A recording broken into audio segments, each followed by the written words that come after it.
If you think buying a home in Texas is offer accepted, then we close, you're about to learn why deals fall apart after people celebrate. In Texas, the contract is not a formality, it's a timeline. And that timeline is a set of countdown clocks that controls leverage, money, and whether you actually get the keys.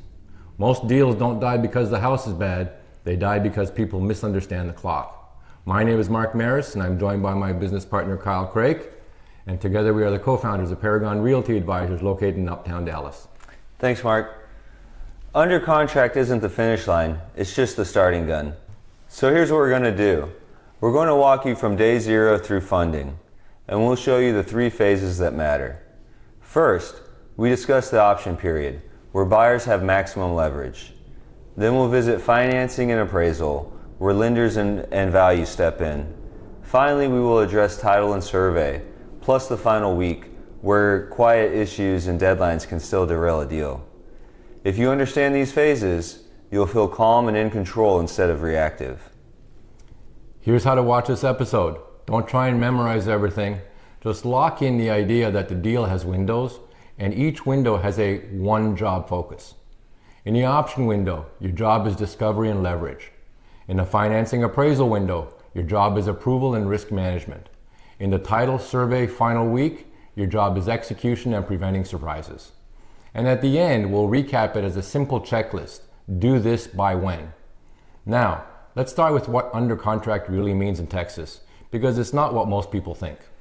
When an offer is accepted in Texas, three things start moving, and they need to move fast. First is earnest money. That's typically due to the title company within a short deadline.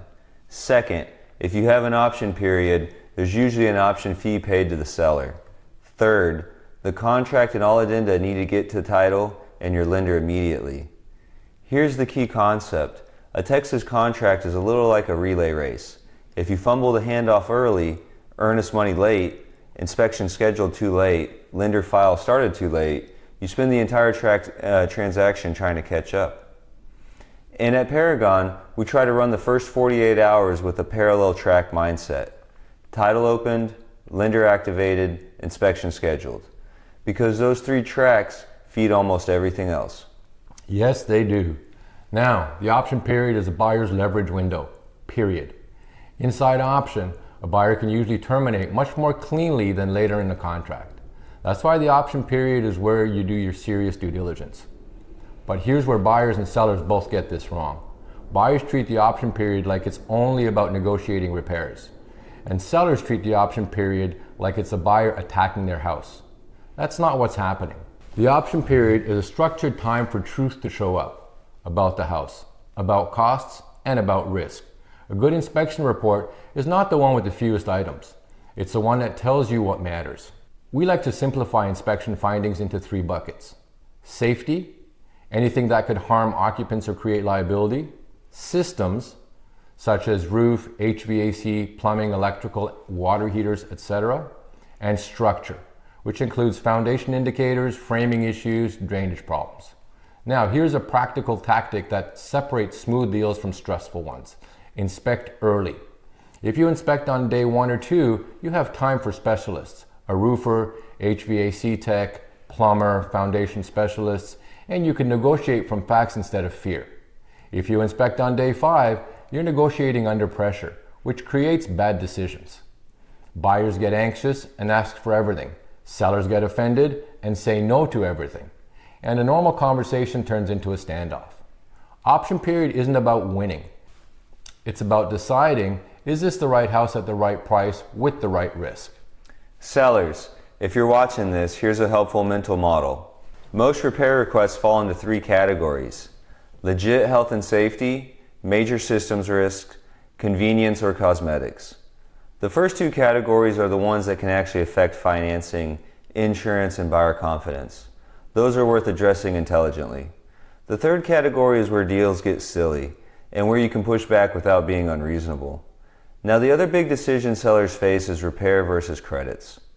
Repairs are clean for a buyer psychologically, but they require time, scheduling, and proof of completion.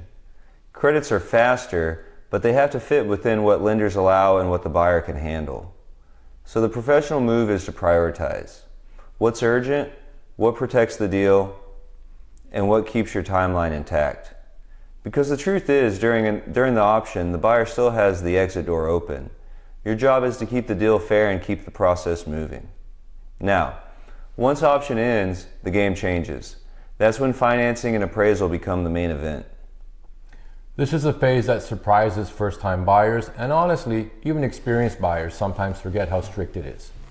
Pre-approval is a lender saying, based on what you've told us, you should qualify.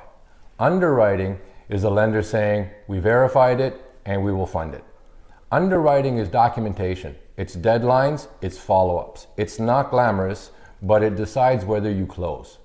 Here's what we tell buyers under contract. Treat underwriting like a project you're managing. That means submit documents early, respond quickly to conditions, avoid financial noise. No big purchases, no opening accounts, no unexplained deposits. Don't change jobs or compensation structure midstream if you can avoid it. And here's the deeper idea. When buyers say the lender is asking for everything, what's really happening is the lender is clearing risk. They're turning your loan into something the secondary market can buy. That's the system. Now, underwriting runs alongside another risk, appraisal. The appraisal is where contract price meets lender value. Appraisal is the lender's independent value check. And in a shifting market, appraisals can lag behind reality, especially when comps reflect last month's conditions, not today's. A low appraisal doesn't automatically kill the deal, but it forces a decision. When appraisal comes in low, you have a menu, and it's basically 4 options. Dispute the appraisal with better comps, factual corrections, or missing context. Renegotiate price. Restructure concessions. Sometimes you can preserve seller net while solving buyer financing. Buyer brings cash to cover the gap. The key is you don't want to figure this out emotionally. After you've already imagined living there, you want to plan ahead of time. And from a seller's side, this is why highest offer isn't always best. Sellers are also evaluating the probability if the buyer can actually close, if appraisal hits a speed bump. Now let's move into the quieter part, title, survey, and the final week. Because this is where paperwork delays and surprise issues tend to show up. Title and survey are parts people ignore, right up until they cause a delay. Title is confirming ownership is clean. That means no liens, no claims, and that restrictions are known. Survey is confirming boundaries and rights, easements, encroachments, fences, driveways, sheds, and anything that's actually where you assumed it was. And here's what matters. Some title issues take time to cure. Some HOA document issues take time to obtain. Some survey issues require decisions. So the professional move is to get title opened early and not treat the survey as an afterthought. Now the final week. This is not the week for our new ideas, it's execution. Insurance binder finalized, lender conditions cleared, repairs verified, and a final walkthrough. Closing disclosure reviewed, and Texas-specific reminder, in many transactions, you sign, but the real finish line is funding, when the lender wires and title can disperse. So plan moves and logistics around funding reality, not hope. Let's close the loop. Option period, discovery plus leverage. Inspect early, verify costs, negotiate rationally. Financing appraisal, approval and risk. Treat underwriting like a project and have an appraisal plan. Title, survey, and the final week. Handle paperwork early and don't create last-minute surprises. Exactly, Kyle. Navigating these timelines of a Texas residential contract is exactly the kind of challenge we specialize in.